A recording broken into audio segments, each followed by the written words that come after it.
I woke up on a cold hospital floor with fluorescent lights burning my eyes and the taste of copper in my mouth. The last thing I remembered was presenting quarterly reports to the board at Meridian Tech. Then everything went black.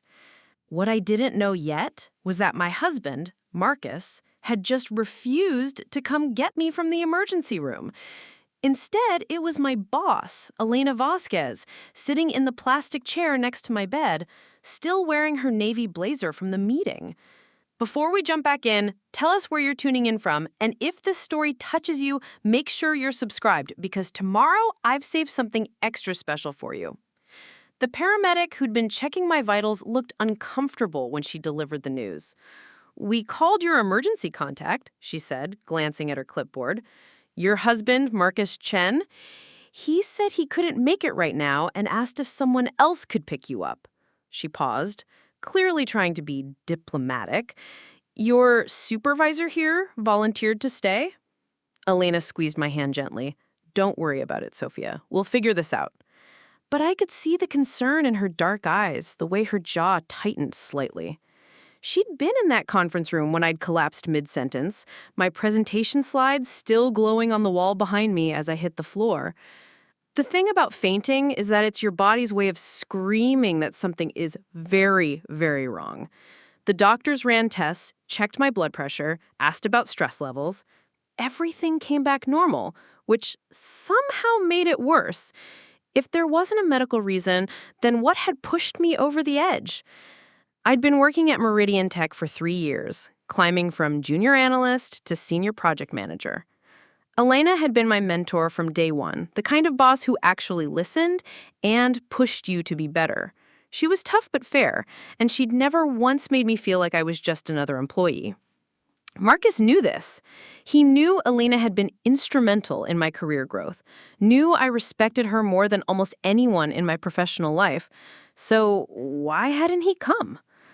Elena drove me home in her silver Audi, keeping the conversation light, but I could feel her watching me from the corner of her eye at red lights.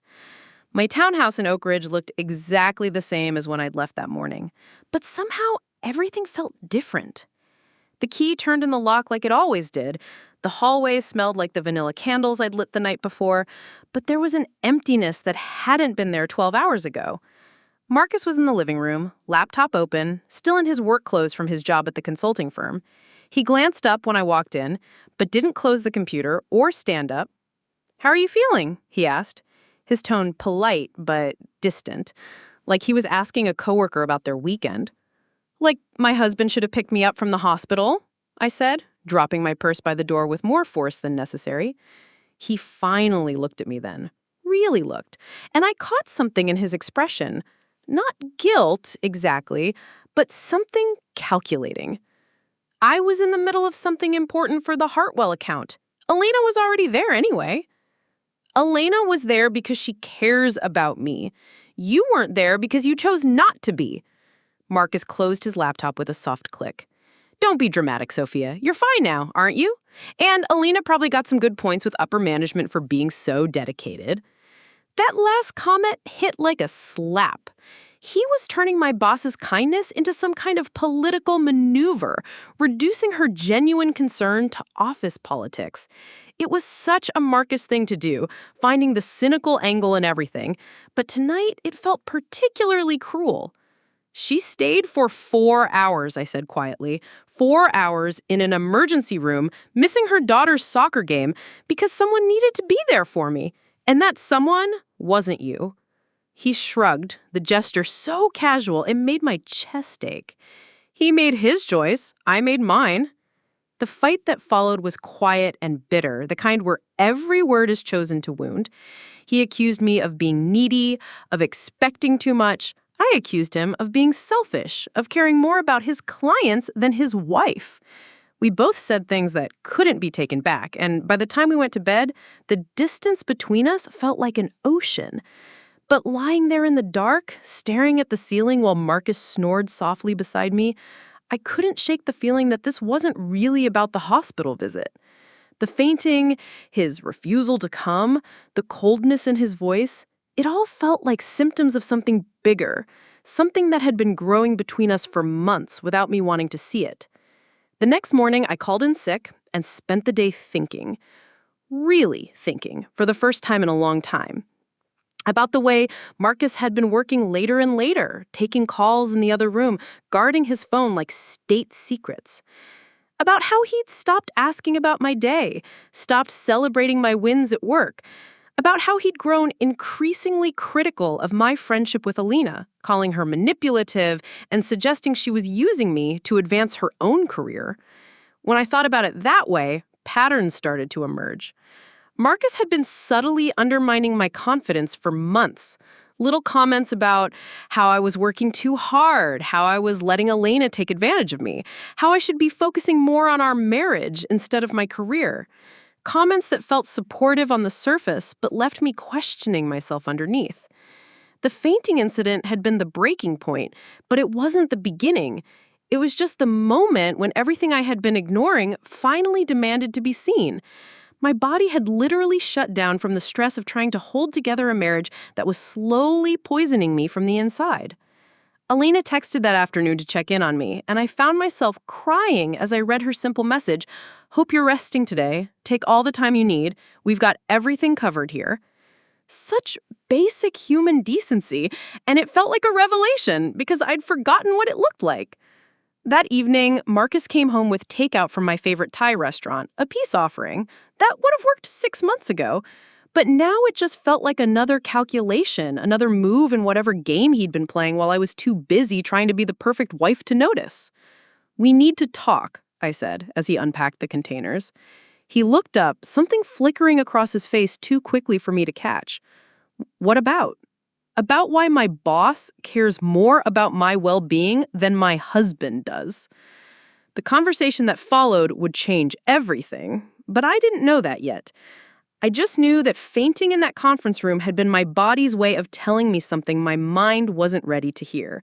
Sometimes you have to fall down completely before you can see clearly enough to get back up. "Elena has never used me," I said firmly. Marcus laughed, but there was no humor in it. "Really? Who do you think benefits when you work those late nights on her projects? Who gets the credit when your team exceeds expectations? You think she'd be in line for VP if she didn't have people like you doing the heavy lifting?" Each word was designed to make me doubt myself, to make me question one of the most positive relationships in my life. And the terrible thing was, it might have worked 6 months ago. Before yesterday, before I'd seen the genuine fear in Elena's eyes when I collapsed, before I'd felt her hand holding mine in that sterile hospital room. "She stayed because she cares about me as a person," I said, "not as an employee, as a human being." And where was I supposed to be in this touching scene? Marcus's voice hardened slightly. "Holding your other hand, making it a group therapy session?" "You were supposed to be my husband," I said, my voice breaking slightly on the last word. "You were supposed to drop whatever you were doing and make sure I was okay." He stood up abruptly, his chair scraping against the hardwood floor. "I had a presentation to finish for the Hardwell account, a presentation that could make or break my career. But apparently, my wife thinks I should abandon my responsibilities every time she gets a little lightheaded at work." The dismissal in his tone, the way he reduced my collapse to being a little lightheaded, made something snap inside me. I was unconscious, Marcus. I hit the floor in front of 12 board members. The paramedics thought I might have had a seizure.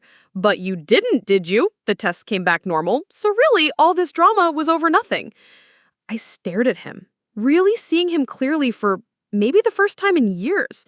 The way he stood with his arms crossed, his expression impatient, like I was being unreasonable for expecting basic human compassion from my own husband. This wasn't new behavior. This was just the first time the mask had slipped enough for me to see what was underneath. "The Hartwell presentation," I said slowly. "When is that scheduled?" Something flickered in his eyes. "Tomorrow morning, first thing." I pulled out my phone and opened his calendar, something I'd always had access to as his wife. The Hartwell meeting was there, but it was scheduled for next week. Not tomorrow, not even close to tomorrow. "Try again," I said, turning the screen toward him. For the first time since I'd known him, Marcus looked genuinely caught. His mouth opened and closed like he was trying to find words, but nothing came out. The silence stretched between us, heavy and damning. "So where were you really?" I asked quietly. While I was in the hospital, while Elena was sitting beside my bed for 4 hours, where were you that was so important you couldn't even be bothered to lie convincingly about it? He recovered quickly. I had to give him that. The flustered expression vanished, replaced by something colder. I don't have to account for every minute of my day to you, Sophia. Marriage isn't about being joined at the hip. It's about showing up when your partner needs you. It's a basic human decency. Like the decency you've been showing me by working 60-hour weeks, by coming home talking about Elena this, Elena that, by putting your career ahead of everything else in your life. The accusation hung in the air between us, and I realized this was what it had all been building toward. Not concern for our marriage, but resentment. Resentment that I'd found success, that I had a mentor who believed in me, who encouraged me to grow, who didn't need me to be smaller to feel bigger himself. My career is important to me, I said carefully. More important than us? It was a trap, and I could see it coming from a mile away. Answer yes, and I was selfish. Answer no, and I was admitting I should scale back, should make myself smaller to make him comfortable. They don't have to be in competition, I said. Instead, Elena manages both. She has a successful career and a family she adores. Elena again. His voice dripped with disdain. Do you realize you mention her at least 5 times in every conversation we have? It's like you have a crush on your boss. The suggestion was so crude, so deliberately hurtful that I actually recoiled. That's disgusting. Is it? Because from where I'm standing, it looks like you care more about impressing her than maintaining your marriage.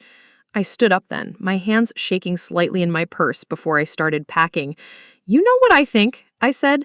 I think you're terrified that I have someone in my life who sees my potential, who encourages me to grow, who doesn't need me to be smaller to feel bigger himself. Marcus's face went very still. What's that supposed to mean? It means Elena celebrates my wins. When I got promoted to senior manager, she took me out for champagne. When I closed the Morrison account, she bragged about me to the entire leadership team. When I collapse at work, she stays by my side for 4 hours. And you find ways to diminish every success, question every friendship, make me doubt every good thing in my life. I keep you realistic, he said coldly. You keep me small. The words hung between us like a gauntlet thrown down. I could see him processing them, see the moment when he decided to go for the kill instead of trying to salvage what was left. Fine, he said quietly. If that's how you see it, maybe you should go stay with Elena tonight. See how much she really cares about you when you're not her star employee anymore. The suggestion was meant to hurt, meant for me to back down and apologize. Instead, it sounded like the first sensible thing he had said in months. Maybe I will, I said. I went upstairs and packed a bag while Marcus sat in the living room with his laptop, the sound of his typing aggressive and deliberate. Every keystroke felt like punctuation to the end of something I had been afraid to acknowledge was already over. Elena answered on the second ring when I called from my car in the driveway. Sophia, is everything okay? Can I ask you something? I said, my voice steadier than I felt. Yesterday, when you stayed at the hospital, was it really about work? About making yourself look good to management? There was a long pause, and I could hear her daughter's voice in the background, something about homework and math problems. Elena said finally, I stayed because I was scared, because you're not just my employee, you're someone I care about. Because if something had happened to you and I wasn't there, I would never have forgiven myself. The thought that anyone would see it differently never even crossed my mind. I started crying then, sitting in my car in my own driveway, because that was exactly what I had needed to hear. Preparing and narrating this story took us a lot of time, so if you are enjoying it, subscribe to our channel. It means a lot to us. Now back to the story. Not that she'd stayed for political reasons or career advancement, but because she cared about me as a person, the way a friend stays, the way family stays, the way a partner should stay. Can I ask you another favor? I said through my tears. Anything. Do you have a couch I could crash on tonight? Elena lived in a warm, chaotic house in the Riverside district, where her daughter Carmen's artwork covered the refrigerator and soccer cleats set by the front door. The smell of cinnamon and coffee greeted me as she opened the door, still in her pajamas, even though it was past 9. I'm so sorry for calling so late, I started, But she was already pulling me inside, taking my overnight bag like this was the most natural thing in the world. Don't apologize. Carmen's already asleep, but she left you a get well card on the kitchen table. She was worried about you after I told her what happened. The card was construction paper folded in half with a crayon drawing of two stick figures holding hands under a rainbow. Get well soon, Sophia, was written in 8-year-old handwriting across the top. I had to sit down at Elena's kitchen table because the simple kindness of it hit me like a physical blow. She barely knows me, I whispered. Elena poured 2 mugs of tea and sat across from me. She knows you're important to me, which makes you important to her. That's how family works. The word family hung in the air between us. Not the family I'd been born into or married into, but the family I'd chosen without even realizing it. The family that showed up when it mattered. I need to tell you something, I said, wrapping my hands around the warm mug. Marcus wasn't at work yesterday when the hospital called. He lied about the presentation, lied about why he couldn't come. I don't know where he was, but he chose not to be there. Elena's expression darkened, but she didn't say anything immediately. She was one of those people who listened completely before responding, a skill that had made her an exceptional manager and an even better friend. How long has this been going on? She asked finally. I don't know. Maybe months? Maybe longer. I think I've been making excuses for him without realizing it. He has this way of making me feel like I'm being unreasonable for expecting basic consideration. That's called gaslighting, Sophia. The clinical term for what I'd been experiencing felt both validating and terrifying. It meant there was a name for it, which meant it was real, which meant I wasn't crazy for feeling like something fundamental was wrong in my marriage. He thinks you're manipulating me, I said quietly, using me to advance your career. He said you only stayed at the hospital for optics. Elena's jaw tightened, but when she spoke, her voice was measured. What do you think? I think he's trying to isolate me from the one person in my life who makes me feel capable and valued. And why would he want to do that? The question hung between us, but I already knew the answer. It had been building in the back of my mind since yesterday, maybe longer. Marcus needed me to be smaller than him, less successful, less confident. My relationship with Elena threatened that dynamic because she saw me as an equal, as someone with unlimited potential. Because he's not the man I thought he was when I married him, I said, the words tasting bitter in my mouth. We talked until after midnight, and for the first time in months, I felt like I could breathe completely. Elena didn't try to tell me what to do or give me advice I hadn't asked for. She just listened and asked the right questions and made me feel heard in a way I'd forgotten was possible. The next morning, I woke up on her couch to the smell of pancakes and the sound of Carmen practicing violin in the living room. It was chaos and noise and life, everything my pristine townhouse with Marcus had stopped being. Mom says you fainted at work, Carmen announced over breakfast, syrup on her chin and complete honesty in her voice. That's scary. Are you sick? I don't think so, sweetie. Sometimes adults faint when they're really stressed or worried about something. Like when I threw up before my piano recital? Exactly like that. Elena caught my eye across the table and smiled. This was what normal looked like, I realized. This easy warmth, this acceptance, this feeling of belonging somewhere without having to earn it every single day. My phone had been buzzing intermittently since 7 a.m., Marcus calling and texting with increasing urgency. I had been ignoring it, but Elena noticed my glances toward the counter where I had left it charging. You don't have to talk to him until you're ready, she said after Carmen had gone upstairs to get ready for school. I know, but I think I am ready. I think I need to finish what we started last night. When I finally answered, Marcus's voice was tight with barely controlled anger. Where are you? I've been calling for hours. I'm at Elena's. I told you I might stay here. I thought you were making a point, not actually running away from home. Running away from home, like I was a petulant child instead of a grown woman who had finally recognized that her marriage was making her physically ill.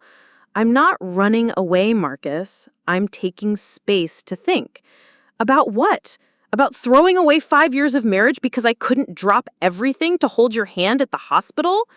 The reduction of everything that had happened, Everything that had been wrong between us for months to a single incident was so typical of him that I almost laughed.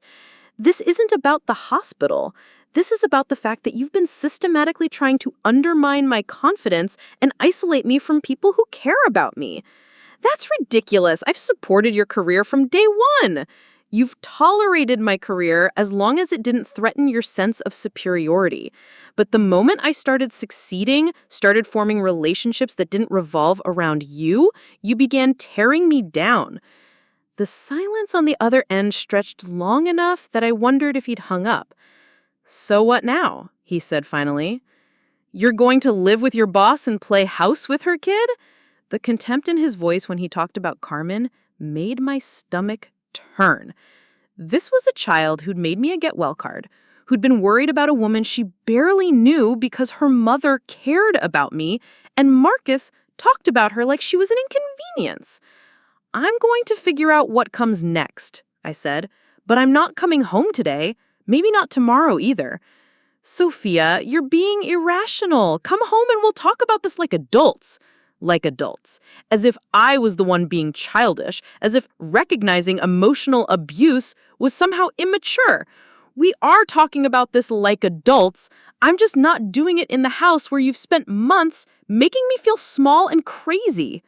"Fine," he said, his voice going cold in that familiar way.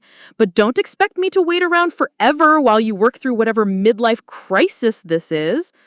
The line went dead, and I sat there in Elena's sunny kitchen, feeling lighter than I had in months.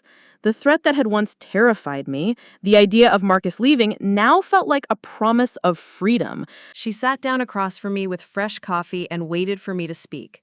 "He called it a midlife crisis," I said eventually. "Like recognizing that my husband doesn't actually like or respect me is some kind of psychological breakdown." "Maybe it is a breakdown," Elena said quietly. "Maybe it's the breakdown of the walls you built around yourself to survive a relationship that was slowly killing you." The phrase stuck with me as we sat there in comfortable silence. A relationship that was slowly killing me. Not dramatically, not all at once, but gradually, systematically, until I'd forgotten what it felt like to be valued and supported and loved without conditions. My phone buzzed with a text from Marcus. "Your things will be in boxes on the porch if you're not back by tonight. I'm done with this game." I showed the message to Elena, and she shook her head in disgust. "Even now he's trying to control the narrative, making you the unreasonable one, the one who's playing games." What if he's right? What if I am overreacting? Elena leaned across the table and took my hands in hers. "Sophia, you collapsed at work.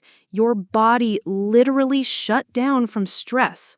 Your husband refused to come to the hospital, lied about why, and is now threatening to throw your belongings away because you dared to ask for basic respect?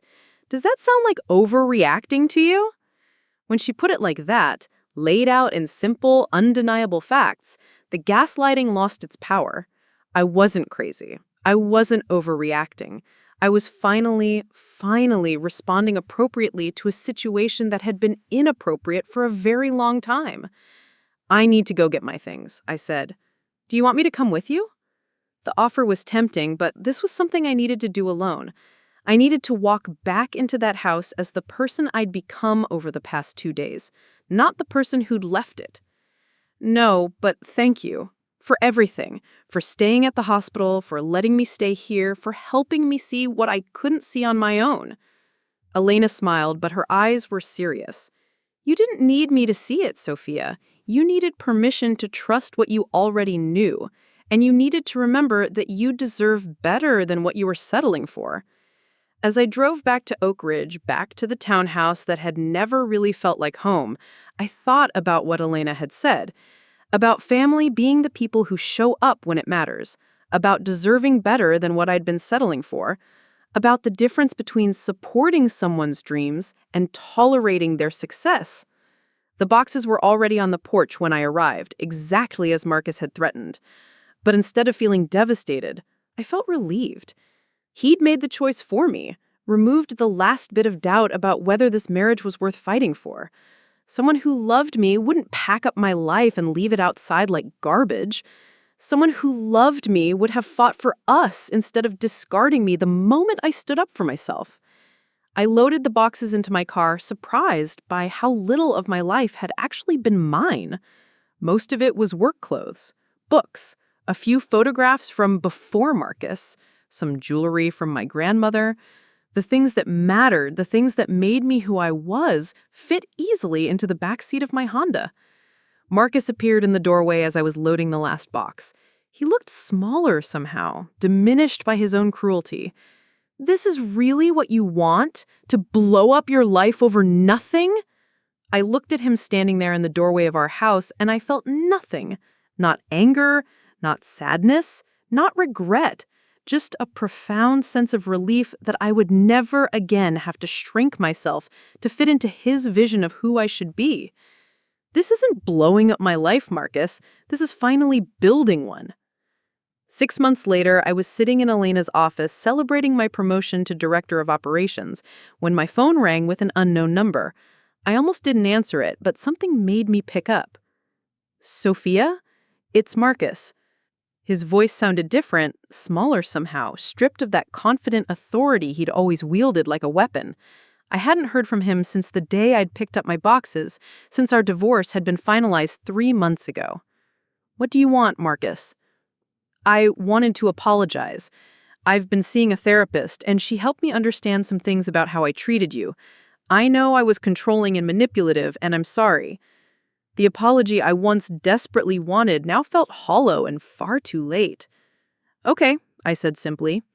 I heard about your promotion. Congratulations. I always knew you were capable of great things. The irony wasn't lost on me. He'd spent years convincing me I was naive and over-trusting, and now he wanted credit for recognizing my potential. Thank you, I said, because there was nothing else worth saying. Maybe we could get coffee sometime. I'd like to make amends properly. I looked through Elena's office window at the bustling workplace where I was respected and valued, where my ideas mattered, where I'd built something meaningful. Then I glanced at the framed photo on my desk, a picture of Carmen and me at her soccer championship, the game Elena had missed to stay with me at the hospital all those months ago. I don't think that's a good idea, Marcus. I hope therapy helps you, genuinely, but I've moved on.